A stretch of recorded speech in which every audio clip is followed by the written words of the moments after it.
Hello, and welcome to Spotlight on the Arts. I'm Bill Hirschman. I'm the editor and chief critic for FloridaTheaterOnStage.com, and I'm here once again with three of the most shining talents in South Florida's theater community. We'll start with Michael McKeever, playwright, actor, designer, and set builder.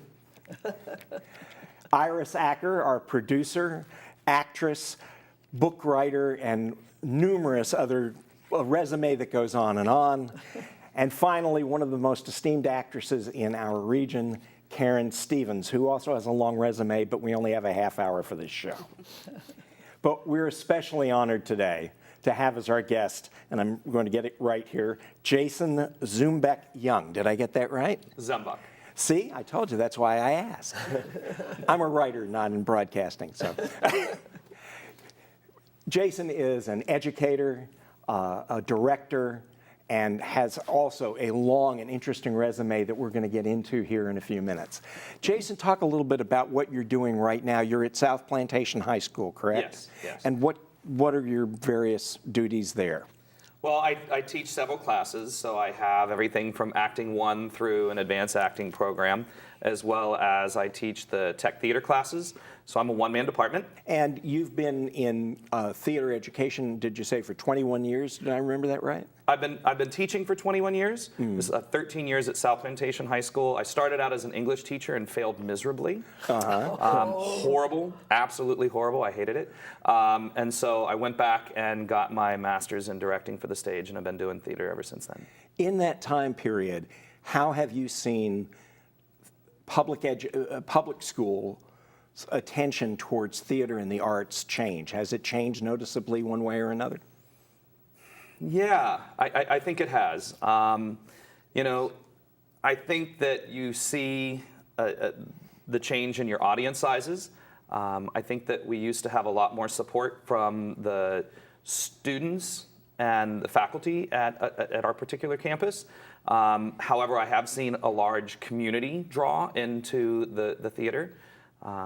So the support, I think that everything goes cyclically. I think that depending on what's going on in the economy and depending on what's going on in people's lives, sometimes they have time to be a little bit more invested. Sometimes they have less time to be a little more invested. But I think that right now, my particular parent base and my student base we're thriving. Well, you mentioned that you're in preparation, as we're taping this, for an adaptation of Sinclair Lewis's It Can't Happen Here, yes, which has a social background to it. Yes. When most of us went to school and were in plays, we were in The Three Little Pigs Meet Snow White. But I've noticed through the Cappies, which you're involved with as well, that the subject matter that public schools in their drama classes and their drama clubs has been changing in tone. And can you talk a little about that? Well, unfortunately, and I don't think that there's a public school out there that actually receives funding for the theater program specifically at their particular school from the school board itself. So all of our programs tend to be self-sufficient. So there's kind of a trade-off. Sometimes you have to do the happy-go-lucky kind of theater where it's all about the entertainment factor, and then that gives you the opportunity to kind of build the coffers up a little bit so that you can explore theater that delves into deeper subject matter. Like, for example, the show that we're doing right now is very, very dense and very thick, very academic. However, last year, my last production of the season was Little Shop of Horrors, which draws large audiences and is a lot of fun. Okay, so let's talk about your students. Do you encourage them to make a life in the theater? I don't necessarily teach my program specifically for the kids that are going into performing arts. So what I believe in doing is training everybody for that career. However, making sure that what we focus on is a work ethic that's going to take you into any facet of life. So I have kids that are professional scenic designers, costume designers that are making a good living at it, that actually pursued it. I have a few actors out there. I had more success with tech than performance, which oftentimes is the case. But most of my kids, I've found success in simply graduating from high school, some of them. Because the only reason that they would attend would be because they know that if they didn't, that I was going to come hunt them down, right? And it's like that with any extracurricular, whether it's performing arts or athletic programs or anything like that. You obviously have a great passion for this, and obviously you have a great impact on your kids and their future lives. What made you want to teach theater? What was it, when you were growing up? Was this something that you really wanted to do, or is this something that you just kind of fell into? No, it wasn't even fell into. It was more shoved into it. You know, when I was in high school, I struggled a lot, like a lot of my kids. I was the kid that had no desire to be in school. I was very apathetic. But I had a high school teacher that actually took a vested interest in and saw me. So, and it happened to be my high school English teacher. So I decided to go into education. Started out as a psych major. I'm not the most compassionate of people. So I realized that would probably not be the best path for me to take. I tend to be a little bit more direct and blunt than what most therapists should be. And so I went into English education. And through a series of events, I ended up being put into a drama class, having no idea of what I was doing. As I said earlier, I was miserable teaching English. But in my theater class, I was having kids jump through hoops to do and explore and to learn what it is that I was wanting to get them to do in my English class. Interesting that you said you're involved with tech as well. Mm-hmm. How did that come about? Was it just you started teaching a drama class and that you shoved yourself into the tech aspect as well? Yeah, I had no idea what I was doing, man. I checked out a book called Stock Scenery Construction. Oh, wow. I went to a couple local high schools and said, "What's a flat?" On the job. It really was. It was. And so for the first year or two, we had a really good time. And I saw some amazing stuff coming out of my kids. And so I thought, if this is what my kids are producing when I, as their teacher, don't know what I'm doing, what would it be like if I actually learned a little bit about the craft that I was trying to get them to invest in? And that's when I went back to grad school. There you go. Summer camp. Yes. Now, at Plantation High School, different age group, dealing with them versus the older kids? The same? Completely different. Yeah. I have all of the respect in the world for our elementary school teachers. I taught middle school for 2 years. I don't know anybody that is... but our elementary school teachers, the biggest difference is in working with my high school students, as I said, you know, I'm a little bit more direct. And I can tell them exactly what I'm thinking, perhaps with a little bit of a filter. But with the elementary school kids, you have to be a little bit more nurturing, a little bit more hand-holding. But I love my summer camp because it feeds my theater program. I have a lot of kids that will come from my summer camp and matriculate into South Plantation High School and become part of my theater program. And it also gives my kids a phenomenal opportunity. You know, as kids go off and they study for their theater programs and they want to be that BFA candidate, a lot of times they go off for summer stock theater training programs. And through summer stock, we are able to, you know, oftentimes the actors are the ones who become the teachers. And so my high school students get that experience during the summer already before they go off to college. Great. It's I find that extremely interesting. Your pathway into teaching, and that's awesome. I having matriculated in a theater program, and try to avoid having to do tech. Yes. I can understand, checking out a book and learning that. But your program at South Plantation is really interesting. Your students obviously love you and highly respect you, and I think that says a lot. But you also include ASL in your productions. Can you talk a little bit about that, American Sign Language? Yeah. And how that got started? Was there one event that led you into including that, or has that always been a part of your... Well, South Plantation has been for 30 plus years the only high school in Broward Public Schools that actually has programming specialized for deaf and hard of hearing students. So while a DHH education has been part of South for many, many years, I came over to South 13 years ago. I was sitting and I was watching a freshman orientation before I had even met the students that I was going to be teaching. And I was fascinated by watching the educational interpreters. And from a directorial perspective, I was watching what they were doing. And if you watch an interpreter, a good interpreter, they are able to take on so many different characters and personas within a given 5-minute span.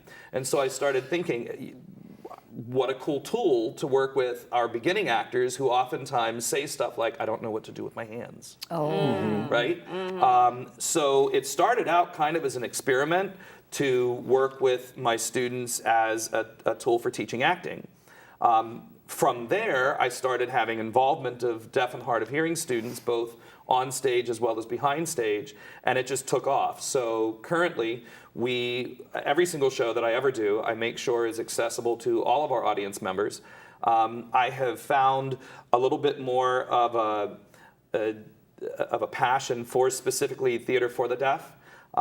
It's interesting. I think that a lot of folks fail to realize what the deaf experience sitting in a theater is. If you're watching a performance and you have an interpreter far off stage left, every time somebody who is deaf is watching that interpreter, in order to hear what it is that's going on stage, they can't see any of the action. Right. And then when they turn and they start to watch the action on stage, everything now goes essentially on mute. And so our deaf and hard of hearing audiences experience only 50% of a production. And so I like to pride myself in making our art as accessible to every audience member as possible. Have you ever considered doing a production in which some of your actors, in fact, are signing, like the Big River that was done a few years ago? I do that. So, for example, Little Shop last year, all of my actors both sang as well as danced and signed simultaneously. Wow. So they were voicing and signing at the same time. However, the production before that, we did a production of The Crucible, which was really, really kind of cool because I built a stage on the stage and I kind of flipped the experience for our hearing audience completely upside down. So what I did was I took a male actor and a female actor and they voiced every single part of the entire show. So one male who voiced all of the male roles, one female who voiced all of the female roles. And then the lighting was intensified in the center of the stage and all of my actors only signed. So that was truly a piece of deaf Isn't that theater something? as opposed to Wow. even theater for the deaf. That's wonderful, really outstanding. What you're doing is wonderful. I have a hearing problem, and I'm dependent on monitors that do, in fact, that I read, and the hearing assists in the theater I use. So you've got a step beyond, in order to do what you're doing is the fact that all the students, you said, were signing. So it's a language that they're learning. Sort of. While they learn American Sign Language through the theater program, it's much more like choreography. So while they're signing, if they're trying to, because American Sign Language is a completely different foreign language. So it would be like trying to speak Chinese and English simultaneously. So it's got its challenges. So at first, the kids kind of bucket and they fight it because their brains are just kind of going all haywire on them, and then they kind of relax. But working with our hard of hearing audience is where we're really going now. So folks like you, for example, our theater does not have a assistive listening devices and anything like that. So that's one of the things that I have a parent group that's very active, and they've been applying for grants for assistive listening devises. Yeah, I thank you. So that you can come to one of our shows and understand what's going on. Well, I've been to the Cappies, and I think Bill covers the Cappies for Florida Theater on Stage. Am I right? Right. So we print the reviews through the Cappy program. We print the reviews that students write of student productions. Yeah. and above all, how many you've won of those Cappy Awards. Isn't that we've something? had some Let's success. explain what It's the what the Cappies Cappies are. are. Yeah, we Right. need Yes, to back that's up. a- Sure. Who are Explain the these Cappies. Cappies you speak of? Who are they? Why are they? Go ahead. Explain the Cappies. The Cappies program is really a cool program. It's very akin to the Tonys, but it's for high school theaters. So we have a student critic team. Each school that participates has a student critic team that travels and sees other high school shows. They watch the shows, they write the reviews for the shows, they submit those shows. Some of them are published, and then at the end of the year we have a huge gala in which there are nominations for lead actor, lead actress, and all of the different categories. And then there's a gala at Broward Center that we Right. have every year. I've had the Which we've pleasure all attended, yes. of being a presenter at the Cappies for a couple of years, and the energy in that room is Yes. just amazing. It is really It's infectious, isn't it? Yeah. It's like Art just- Carbonell was. Yeah, it's Yes. really impressive. Except Really? that they can fill with the students and their teachers and their parents and their friends. They fill the entire bottom floor of the Arts Center. Yes, I which mean, is- there are hundreds and hundreds and right. hundreds. Unbelievable. Anybody who believes that there's no interest in the arts. And you really are an award winner. What was the Tony nomination for? Literally, the Tony Award? Oh yeah, that was really cool. That was an honor. Yes. It's a community nomination, and so I had a group of parents that got together with a group of students, and they put together a huge nomination video that was submitted for the Tony Excellence in Theater Education Award. And they didn't even tell me that they were doing it. One of my parents said that he was doing some kind of a filming so that it was a promotional video dealing with how making arts accessible to our deaf and hard of hearing population and our special needs kids. And so he did this interview and did this compilation, and there was this whole unveiling party at the school. So it was an honor. Well, it's While I very didn't impressive. advance, that would have been just the icing on the cake, but the real treat was the fact that I had former students and current students and parents that came together and said, hey, we'd like to have you considered for this. Well, it just shows the impact that you've had not only on your students but on their parents as well. I mean, that alone Yeah. is something to be incredibly proud of. Yeah, that was a real cool video. I think you should have won. It's fixed. One thing I want to ask, we'll do a little scene role playing here. Okay. I'm not an actor. Not an actor. We're going to find out. I'm too much of a control We're going to freak. find out. From the White House down to Tallahassee, Okay. there is a resistance to funding arts education. No one will ever say we don't believe in it, but it's very difficult to get these people to understand. You are now in the witness chair in front of a committee that is basically saying, why should I give you more money for arts education? What difference does it make to a kid who is never going to go on stage, is not even going to go forward in the profession? Why should I give you more money? Well, I think that one of the tragic fails of our public education system is that we treat every single solitary student like they're identical. We do not pay attention to the kids that see no reason for being in a compulsory education. Any of our extracurricular programs should receive funding. All of them should receive funding because they are the reasons why we have such a huge group of students that actually show up. Arts education is a little bit different.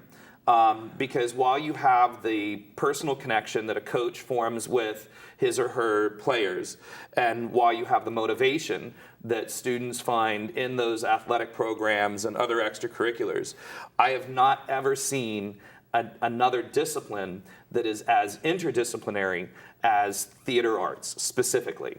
From doing period shows like The Crucible and working in the areas of social studies, psychology, sociology, to all of the tech end that comes with it, from the physics associated with lighting and refraction when we're trying to do a production like Singing in the Rain and getting the rain to actually show up on stage from more than 3 feet away, to the science that's associated with it, the math that's associated with it. It has an academic merit that I truly believe that all other areas pale in comparison.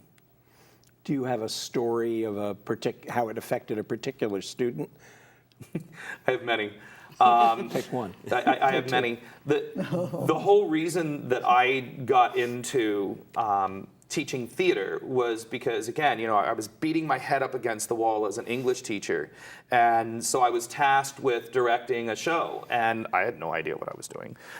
So I did this audition, and I had some kids show up, and there was this young man, Adian, who came to the auditions that, even I sat back and judged based on his ability to read or to be in front of a group of people. And I'm like, oh God. But this kid had something about him that he wanted to be there. And I started doing some digging. And here was this kid who had been a second-time senior, had not passed the high school test at the time, the HSCT, and he was sleeping in all of his classes. And then all of a sudden he gets involved in this show. And one day when we had somebody that was absent, he was struggling through the reading, and the next time we had somebody that was absent, he would fill in and he would struggle. And then all of a sudden, out of the blue, he comes in and he's just flying through the text like nobody's business, with characterization, and he was really engaging. I pulled him aside and I had asked him what had happened. And he had talked about how he was embarrassed and that he knew that he was holding everybody back, and that he took the text home and he worked through the text and familiarized himself with all of the roles and all of the text. Wow. And it was that at that moment that I think that I kind of got it, which is that it through having to produce, through having to actually have a product that you own, that is how kids are going to become engaged in whatever it is that they're exploring. That's amazing. That's an amazing story. I found that. Sorry, he graduated, and then he went off, and he currently is still doing performance. Really? Wow. So yeah, and he's now a dad and has a Wonderful wife story. and everything like Wonderful. that. So yeah. Yeah. but- Kudos to you. Yeah. No, kudos. to you. Again, these kids teach me more about this than I certainly could ever teach them. But I mean, it has to be edifying to be the conduit for self-expression like that, or students coming out of their shells. Having worked with students who are very reserved, it's I know it's gratifying. It has to be gratifying to have those moments when you feel like you've helped someone come out of their shell. And I think that the shell is important, sort of, but really, truly, it's less about coming out of the shell to me, and more about taking ownership of something that they're involved in, and being proud of what they've done. It keeps me coming back. It really does. Well, that was my next question. What drives you? What's your It's the kids, and really, it's that interpersonal relationship, those interpersonal relationships that I'm able to form with my kids.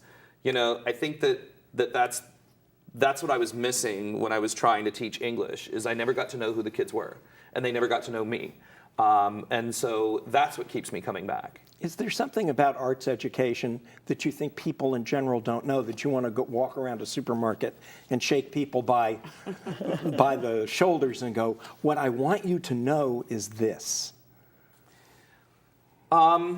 Sort of a finale question. Right? That's okay. What I want you to know is this. Again, it changes lives no matter what you're planning on going into, because it gives you an opportunity to be who you are regardless of where you come from. The coolest thing about working with these kids is that I have kids that I work with on a daily basis that would never even talk to each other in a school setting. They wouldn't even make eye contact with each other, passing in the halls. And yet they come together despite differences and despite strengths and weaknesses, and they are able to create greatness. Go one more step. Go one more step. Take it one more. Never tell a director a stage direction. What if someone says, what makes you say that? Prove that to me. Come talk to the kids. There you go. Come watch them on stage. Sure. As you should. And I should say that South Plantation has an amazing reputation. I go to the Cappies every year, and you have an amazing reputation for the work that you do with the resources that you have. Thank you. I talk to other actors, I talk to other teachers, and they're all very, very highly complimentary of the work that goes on there. Cappies again. C, what does it stand for? That's a good question. Sure. Critics and... Well, now that we've embarrassed ourselves, I'm so sorry. Pull out the phone and Google. it's time to leave. Google it. Yes, right. Google it. Once again, I want to thank Jason, who has been very, very generous with his feelings and his information. We want to give you as a final farewell that if you want to know more about what's playing in theater in South Florida, come check out the calendar on floridatheateronstage.com. I thank Jason, I thank Karen, I can't thank Michael, and I thank Iris for a really lovely and informative half hour. Yes, it is. And we look forward to seeing you next time on, oh, that's right, it's Spotlight on the Arts. Thank you. Have a good evening.